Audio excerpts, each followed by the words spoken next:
Le masque cache autant qu'il révèle, ni autant qu'il affirme. Bien souvent, détenteur d'un secret, le masque cache en effet ce que seuls les initiés doivent savoir. Les amoureux de la culture, bienvenue à votre émission Art et Expression. Mon invité de tous les jours est là, Maître Franck Diki-Songele, qui va nous parler du masque. Maître, bienvenue. Merci. Comment vous définissez le masque de manière générale? Oui, mais les masques de manière générale, d'aucuns aussi à la connaissance de la compréhension empirique, les masques, c'est la configuration extérieure d'une image.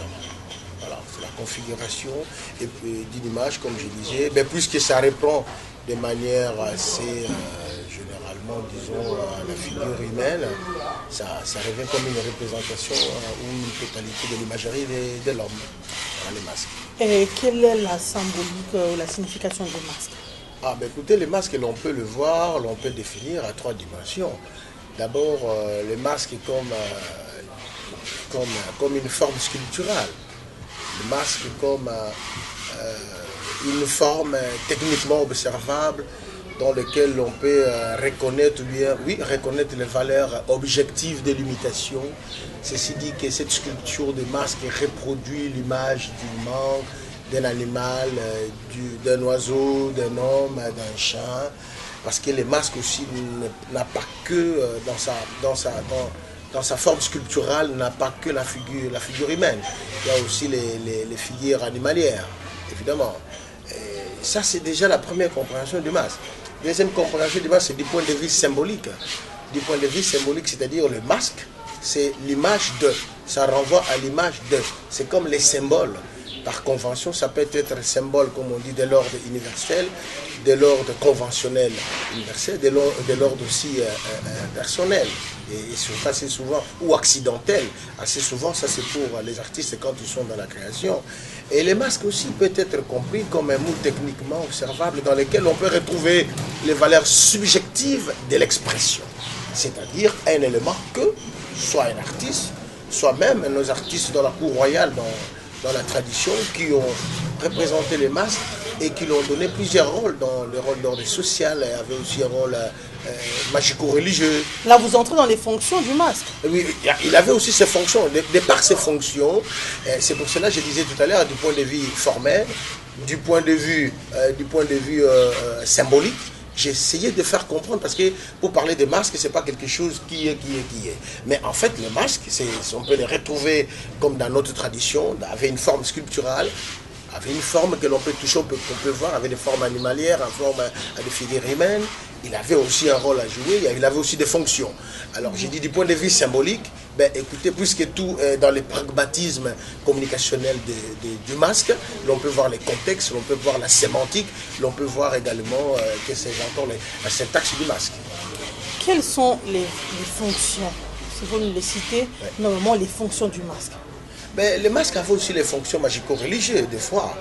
Et dans ces rôles sociaux, évidemment, il répondait dans la tradition, dans des fonctions magico-religieuses, comme j'ai dit. C'est-à-dire, il répondait, il était cérémonial, il était culturel, il était rituel aussi en même temps. Et il y avait aussi une considération d'ordre mystique, il avait aussi cette fonction mystique, c'est-à-dire toute la croyance, cette croyance qu'on avait tout autour de cette forme sculpturale masquée dans sa symbolique. Donc, il avait aussi cette fonction dans la société. Il existe combien de types de masques? Il y en a plusieurs, il y en a plusieurs. Quand je parle, et surtout dans notre culture où nous avons plusieurs sociétés, comme chez les Kuba, les Bendé, les Songé, les Woyo, les Andé, les Pendé, les Congo, dans toutes les il y a des masques. Dans toutes les sociétés culturelles chez nous, il y a les masques. Et si vous allez aussi comme au Nigeria, au Cameroun, il y en a dans toute l'Afrique d'ailleurs. Il y a plusieurs types de masques. On peut parler aussi des types en termes de catégorisation. C'est-à-dire, il y a des types à figure humaine, il y a des masques à figure animalière. Il y a aussi des masques à figure comme on dit ça, on peut parler aussi des statuaires, dans lesquels on retrouverait les masques et les sculptures en même temps. Donc nous avons des types à figure humaine, aussi animalière, dans ces sens-là. Mais quand est-ce qu'on parle du masque en forme sculpturale?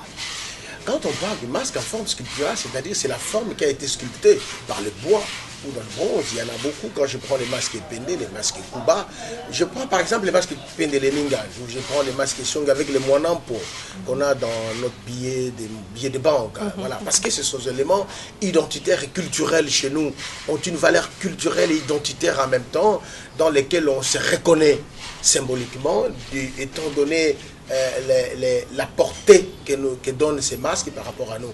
Mais il y en a plusieurs, c'est-à-dire dans ces contextes-là, la question posée, c'est ce qui a été sculpté, qu'on peut voir, qu'on peut toucher. Voilà. Et quand est-ce que l'on parle du masque comme œuvre d'art?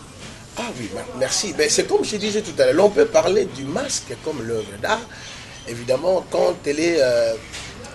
quand on peut retrouver... D'ailleurs, c'est la part du style ou des techniques de travail de l'artiste. Je parle de l'artiste moderne ou contemporain, je ne sais pas, je parle de l'artiste traditionnel. On peut parler de masque comme une œuvre d'art. Toute œuvre d'art émane d'une intention. C'est pour cela nous disons que l'intention de tout artiste dans son travail, c'est d'exprimer soit la raison, soit le cœur. Et je pense que les masques, même dans le système traditionnel africain en général, il a répondu à ces syntaxes, il a répondu à cette sémantique, il a répondu à ces contextes. C'est-à-dire, les masques étaient porteurs d'un message ou de plusieurs messages, même de par ses rôles. Vous comprenez? Donc il a répondu, il était porteur de messages, il disait, il parlait, il lui renvoyait à l'idée de... Il donnait un message à la société. C'est pour cela, par exemple, quand on voyait les masques royales comme les Minganji, quand ils sortaient, que ce soit chez les Kuba, d'ailleurs, ce qui est extraordinaire, je n'explique pas, mais chez les Kuba, le roi aussi est artiste. Il est porteur de masques, il est porteur de tout un costume. C'est pour cela, toute une autre considération également des masques. Les masques, c'est aussi ce qui garde ou ce qui porte l'image de, le contexte de. Et dans une certaine mesure, tout est masque. Vous voyez les masques, les costumes, c'est un masque. Les costumes du roi, quand le roi s'habille, ces costumes apparents, quand il sort, c'est comme s'il est masqué. Mais derrière tous ces éléments apparents, il se cache un esprit, entre guillemets, une personne. Et cette personne-là, ça peut être même votre mari, mais vous ne savez pas que c'est lui, pendant qu'il est dans cette performance culturelle, rituelle et cérémoniale. Donc le masque, tant qu'œuvre d'art, est porteur d'un message. Absolument, et absolument. Attribue une autre identité à une personne ou à une chose.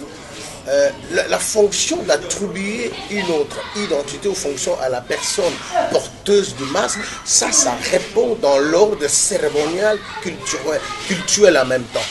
Vous comprenez, cérémonial et culturel. Mais là, je pense que tous les côtés nous intéressent, mais les côtés qui nous intéressent plus, à quand est-ce qu'une masque devient une œuvre d'art? Et même dans la société, c'est parce qu'il était porteur d'un message. Il donnait un message. Il a apporté une idée. C'est dans le même contexte aujourd'hui, quand moi je peins une œuvre d'art, peu importe qui est la forme du sculptural du masque, mais c'est puisque cette œuvre est porteuse d'un message, soit que j'ai dit, et soit qu'elle irradie au public, auquel qui est les potentiels probables qui doivent pouvoir interpréter cette œuvre d'art. Il y a certaines personnes qui vont s'arrêter tout simplement à la configuration extérieure de mon œuvre, qui n'est que le masque, un premier point de contact. Mais l'effort que l'on pourrait demander à ceux qui regardent une œuvre qui est peinte par exemple avec le masque, c'est de pouvoir aller au-delà de l'aspect représentatif de cet objet masque qui est par exemple peint. Vous comprenez? Je pense que même dans la tradition, si bien que les masques est aussi porteurs d'un message, mais ils n'avaient pas l'idée ou ils n'avaient pas le concept de pouvoir aller au-delà de l'aspect représentatif des masques. S'ils allaient, mais dans une autre sémantique toutefois, dans l'idée de voir que oui, c'est l'esprit qui est venu, c'est l'esprit qui parle. Maintenant, tout le monde devient obéissant à la présence de l'esprit. On ne dit plus que c'est les masques, mais on dit c'est l'esprit qui est là. Mais justement, on parle souvent du masque étant inséparable du monde mystique. Comment vous l'expliquez, vous? Ben, écoute, je l'explique à deux temps. Hein. Dans une certaine mesure, nous tous, nous sommes un masque. Nous sommes porteurs de masques. Dans la façon dont d'abord on s'habille le matin, on se masque. Sinon, quel est autre nous-mêmes? C'est quand on est nu. Et la vérité est une. L'anagramme de une, c'est nu. Vous comprenez? Quand nous nous habillons le matin, je prends ce contexte, nous nous masquons. Vous comprenez? Et puis, il est dit d'abord dans la parole de Dieu que l'homme a été créé à l'image de Dieu. Mais quelle est l'image de l'homme lui-même? C'est-à-dire l'homme porte l'image de Dieu. Donc, dès que l'on voudrait connaître ou chercher l'homme, c'est une autre image. C'est pour cela qu'on dit, quand vous voyez votre frère, vous-même devant vous, mais c'est l'image de Dieu. L'homme est créé à l'image de Dieu. Mais où est l'image de Dieu? C'est une question philosophique pour renvoyer que nous tous, tout est masque. C'est comme l'on peut voir un micro, l'on peut voir des lunettes. Et oui, j'ai peint des lunettes, mais les messages que j'ai voulu donner, pas forcément, ne sont pas des lunettes. Lunettes devient qu'un élément, tout à fait qui nous renvoie à la réalité objective de ce que l'on connaît. Mais l'effort, c'est pouvoir aller au-delà de l'aspect représentatif de l'image pour être en communication directe avec l'esprit. Donc, ce serait déjà biaiser la compréhension de manière aussi phénoménologique de voir que l'œuvre d'art, c'est celle qui est en face de moi. Je pense que l'œuvre d'art nous amène au-delà de ce qui est en face de nous. Les mystiques, en fait, c'est cette croyance, je réponds. Dans la société traditionnelle, les mystiques, c'est parce que le rituel, le culturel, le cérémonial qui était proposé avait des effets. Je ne vais pas forcément les condamner des effets de l'ordre négatif. Non, négatif peut-être pour les autres, mais pour les uns, ce n'est pas négatif parce que dans son rôle social ou dans ses fonctions religieuses, magico-religieuses, les mystiques aussi apportaient une solution. Et les mystiques, c'est ces esprits-là qui agissaient, qui apportaient une solution à l'époque.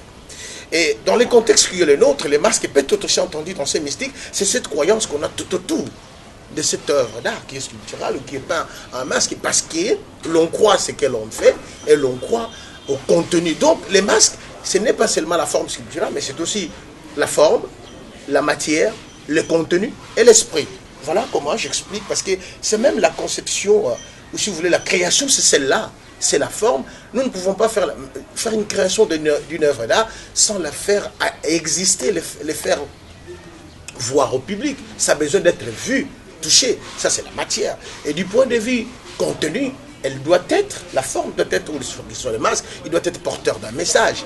Et la matière, parce qu'on a utilisé telle matière pour donner la forme et que la forme soit porteuse d'un contenu. Et l'esprit, parce qu'il y traduit l'esprit de celui qui l'a créé ou dans lequel il a été créé.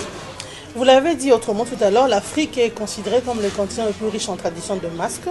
Mais pourquoi ces derniers, les masques de l'Afrique, doivent être toujours liés aux rituels, aux traditions, à des croyances? Pourquoi? Non, il n'est pas toujours lié. C'est ce qu'on nous colle. Et de l'autre côté, c'est ce qu'on veut nous arracher également. Un peuple sans culture, c'est un peuple mort. Il est même voué à disparaître. C'est le cas pour les Congos. On est beaucoup plus extravertis. Et on a laissé place.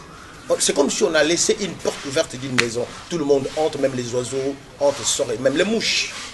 Les culturels, c'est ce qui fait un peuple.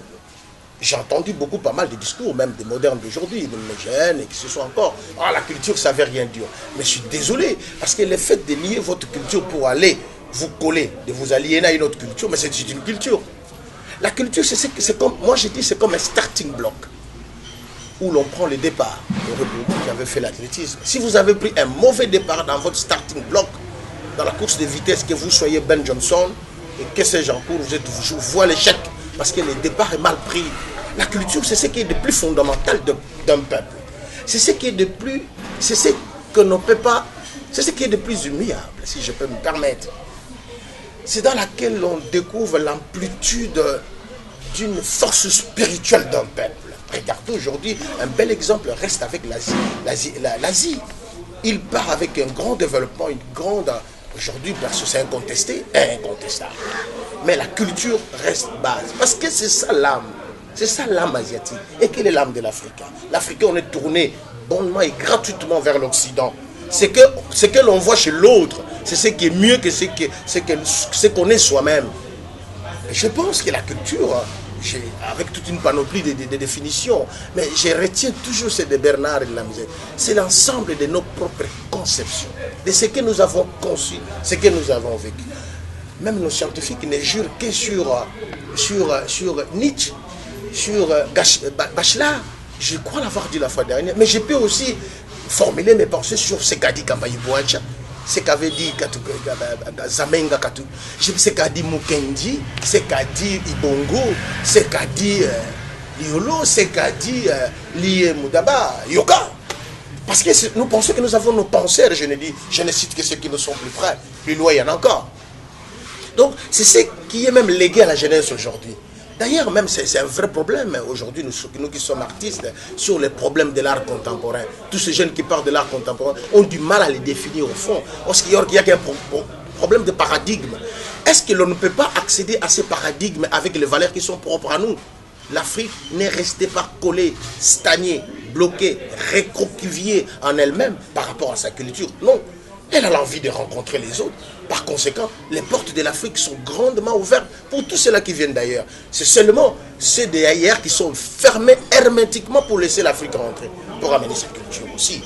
Donc, si l'on part dans les principes d'échange, vous savez, entre les grandes sociétés, ou entre les grandes cultures, entre deux cultures, on s'enrichit, mais entre deux civilisations, la plus forte avale la plus faible.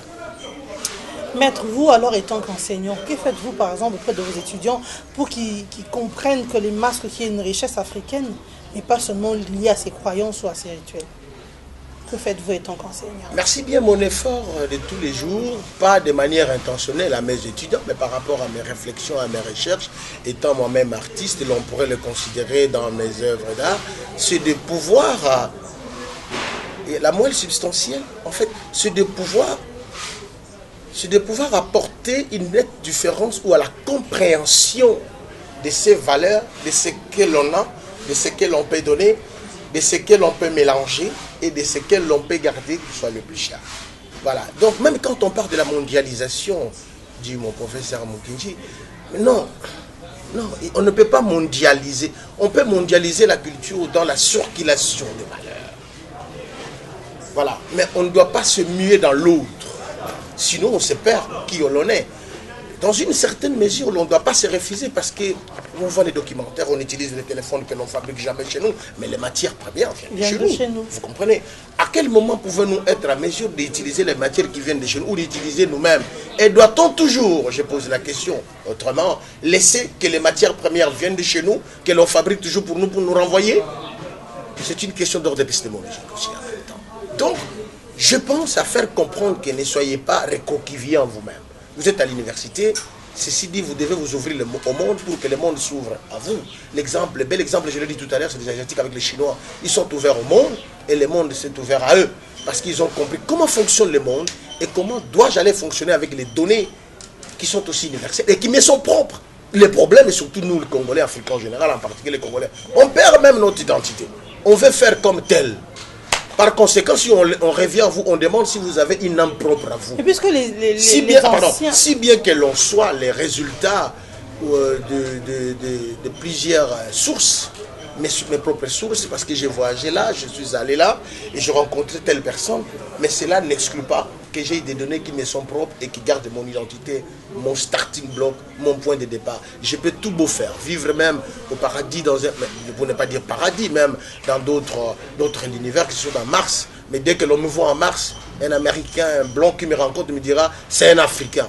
De part déjà, ma peau, d'où je viens, mais cela n'exclut pas que je sois ce scientifique ou cette personne qui vit dans le Mars. Vous comprenez ce que je veux dire? Donc le culturel, c'est ce qui est, c'est la racine pivotante de toute personne, de toute société, de tout un peuple. Donc vous, non seulement étant enseignant, mais en tant qu'artiste, vous avez beaucoup de travail. Parce que déjà, je prends seulement le cas des étudiants qui viennent à l'université, ils viennent des familles. Ouais. Alors de ces familles-là, ils ont déjà inculqué en eux cette idée des masques qu'on voit particulièrement ici en RDC, comme étant des croyances, comme étant des choses mystiques sur lesquelles il ne faudrait pas croire.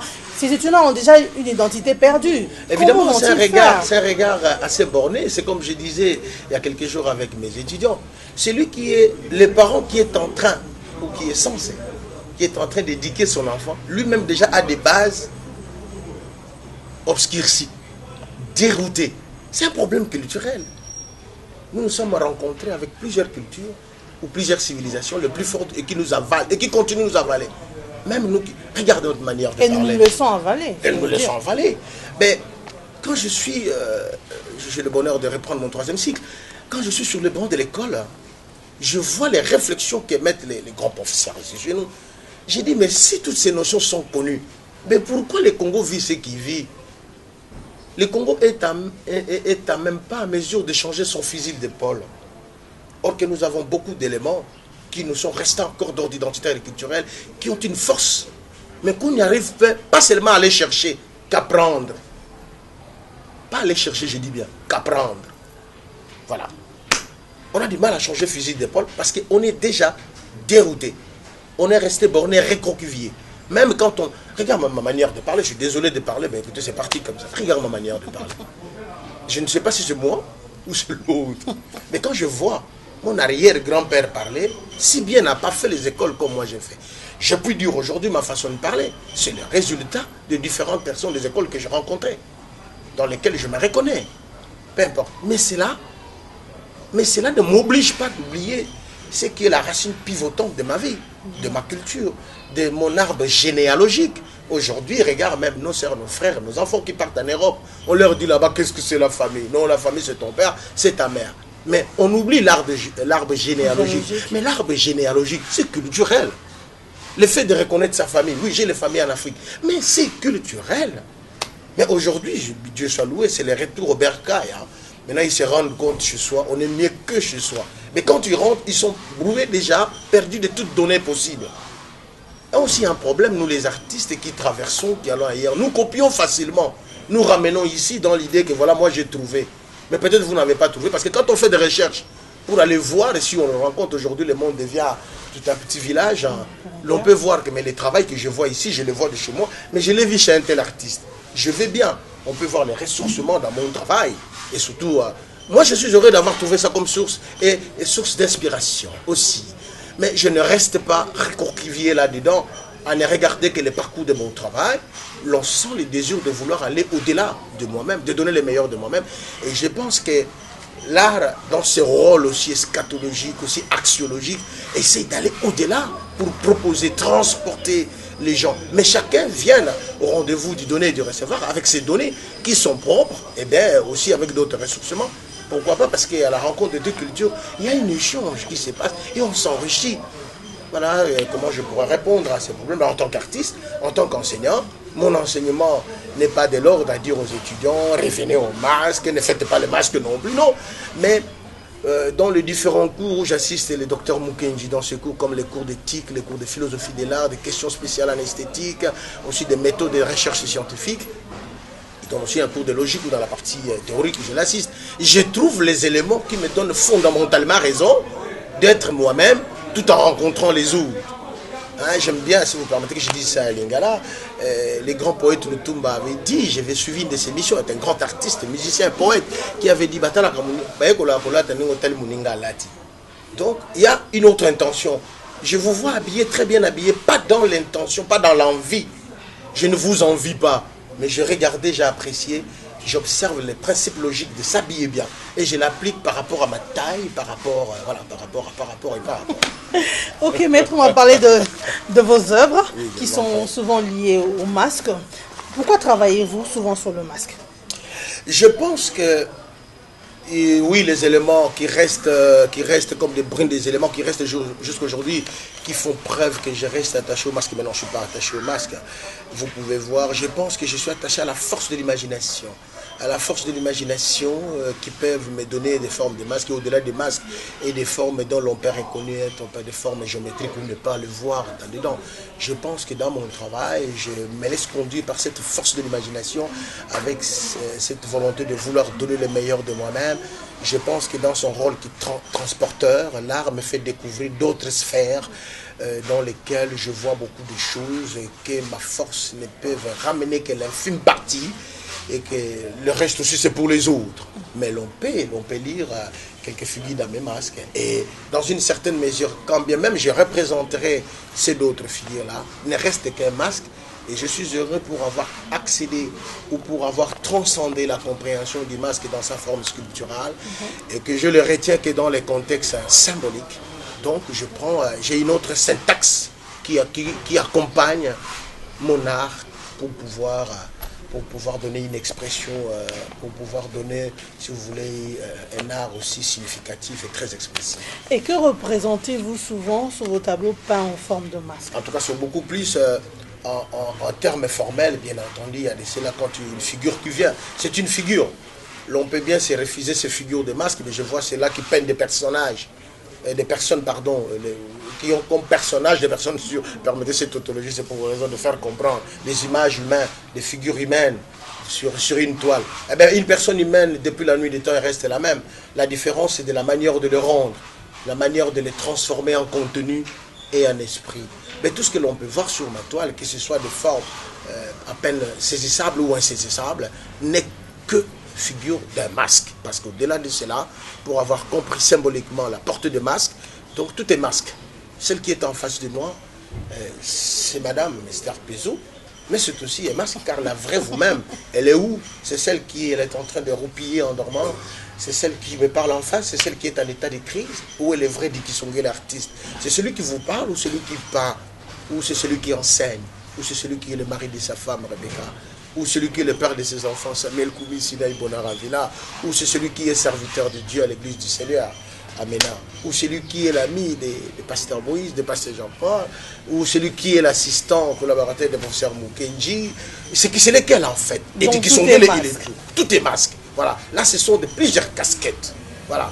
Donc, dans les masques, l'on ne retrouve pas. C'est toutes ces valeurs. C'est comme j'ai dit, les masques ne restent que à première vue comme un moule techniquement dans lequel on peut reconnaître les valeurs objectives de l'imitation et aussi les valeurs subjectives de l'expression. Il y a un tableau qui me plaît bien là devant moi. Comment il se nomme ce tableau? Est-ce que vous pouvez l'expliquer? C'est l'excellence, l'honorable, l'éminence. Et puis voilà. J'explique. Pourquoi excellence? Eh bien, parce qu'il est peint en blanc sur un fond rouge avec la barbe pour créer des éléments artistiques, mais il est peint presque en blanc, presque monochrome, avec de gros yeux en forme d'armande, et puis une barbe. Il est avec une grande chaînette, un grand médaille, avec des motifs décoratifs qui renvoient à l'écriture africaine, pour renvoyer la notion de la communication, parce qu'il est érigé en verticalité, mais je voulais tout simplement expliquer dans toute subjectivité la grandeur. Voilà, c'est dont je porte comme pensée, c'est ce dont je suis. Voilà, ce que je porte comme pensée, c'est ce dont je suis. Autrement dit, l'homme n'est que ce qu'il pense. Voilà pourquoi moi j'ai intitulé cette œuvre qui n'est pas sur un fond rouge, avec une couronne, vous pouvez lire 1, 2, 3, 4, 5, 6, 7, pour montrer les parfaits, pour montrer la connaissance, pour montrer l'excellence, tout ce qui est l'excellence, tout ce qui est honorable, tout ce qui est voilà, éminent, soit l'objet de nos pensées. Maître, on tend petit à petit vers la fin de notre émission. Merci. Est-ce qu'on peut connaître les quelques activités que vous avez prévues pour ce jour? C'est des expositions? On a? Oui, hein, je suis en pleine préparation pour l'exposition dans quelques années ici. Donc le travail a déjà commencé petit à petit parce qu'il faut prendre tout son temps pour organiser un travail d'exposition. D'abord du point de vue réflexion, on y est déjà arrivé. Maintenant, on produit des œuvres, il y a tout un travail de communication tout autour et qui va pouvoir impliquer certaines personnes pour faire les textes et faire les catalogues notamment. Mais en tout cas, il est prévu une grande exposition d'abord au Congo. Et puis, mais là, je viens de tenir déjà une exposition à Nairobi avec l'artiste Mambengi et des artistes rwandais. Mais Stocken à Nairobi, c'est bien cette rencontre culturelle et aussi à Nairobi, Kenya. Et puis, je viens de tenir encore une exposition qui vient plus faire à Etterbeek, dans le centre culturel d'Etterbeek, où je fais une grande exposition là-bas, moi, Malambo Mbemba.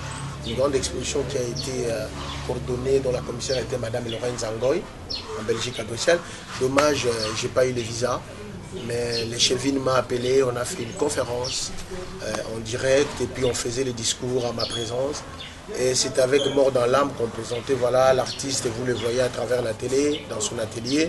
Il est resté au Congo parce qu'il n'a pas eu de visa. Bon voilà, les visas sont bloqués depuis quelque peu, vous le savez. Et à Nairobi, bon voilà, on a présenté encore une exposition avec Madame Charlotte. Une très belle exposition. Et je pense pour l'année prochaine, j'ai encore une exposition et à Brazzaville et à Côte d'Ivoire. Et voilà. Donc, et du côté du monde de Flamboyant? Ah, merci. Du côté du monde de Flamboyant, évidemment avec la programmation qu'on a eue avec Madame Isabelle Duvigneau, qui gère en fait l'espace, qui nous gère. Je pense qu'on avait une programmation pour terminer cette année en beauté, mais puisqu'il y a les aléas d'ordre sociaux qui nous ont empêché d'aller vite. Mais je pense que l'année prochaine, nous avons la programmation déjà là. Nous aurons une exposition comme ça. Donc pour l'année prochaine, après Cholet, nous aurons encore peut-être Dimbikolo, Madame Scouder, photographe, et puis voilà. Mais dans notre programmation, nous avons 4 expositions pour la També, pour le centre culturel, le monde des flamboyants, l'année prochaine. Maître, comment parler du masque? Je voudrais en quelques mots nous résumer ce que nos téléspectateurs peuvent retenir du masque comme porteur d'un message. La première des choses à retenir, le masque qui est une forme sculpturale qui, dès ses origines, appartenait à des sociétés traditionnelles avec une conception d'ordre religieux, magico-religieux, mystico aussi. C'est notre contexte. Retenez tout simplement, ce sont des éléments identitaires et culturels de tout un peuple, de toute une société. Il n'y a pas qu'au Congo, toute l'Afrique, et même aussi d'ailleurs en Asie, et que sais-je encore, à travers le monde, même si aux Indes, il y en a. Ce qu'il faut retenir aujourd'hui, le masque a agi dans son paradigme, et aujourd'hui il a un autre paradigme, puisqu'il a été pour les uns un élément inspirateur, et pour les autres un élément d'information d'ordre culturel. Et je pense qu'il ne devient que travail de recherche pour un masque, celui qui en fait l'objet d'une intention soutenue. Et les masques, c'est parmi nos éléments identitaires et culturels. Parmi tant d'autres, je pourrais citer aussi la statuaire, je pourrais citer aussi nos cocos, nos villages, et puis nos contes, évidemment même les chants. Voilà, nos contes, nos proverbes, les chants, ce sont des masques à travers les mots. Voilà. Donc, n'ayons pas peur de cela. Et que chacun soit libre de trouver son élément de recherche, que ce soit les artistes, que ce soit les penseurs, que ce soit les écrivains. Donc, les masques, c'est quelque chose qui nous appartient. Et de deux, je voudrais répondre à ce que vous avez dit, qu'on a dit tout à l'heure, les masques, il est aussi porteur de messages à travers d'un tableau contemporain ou aussi que ce soit dans la tradition. Il était toujours un élément médiateur. Et l'œuvre d'art aujourd'hui, il est toujours un élément médiateur. J'ai dit et j'ai terminé, madame. Tout est masque, l'a dit Maître Franck Dikisongele, merci, car vos portes nous sont toujours ouvertes pour faire cette émission avec expression. Merci à Patrick Comba, merci à Rick Kassongo qui ne s'est pas présenté aujourd'hui. Merci à vous tous qui nous avez suivis. On vous retrouve très prochainement avec le même plaisir. Au revoir.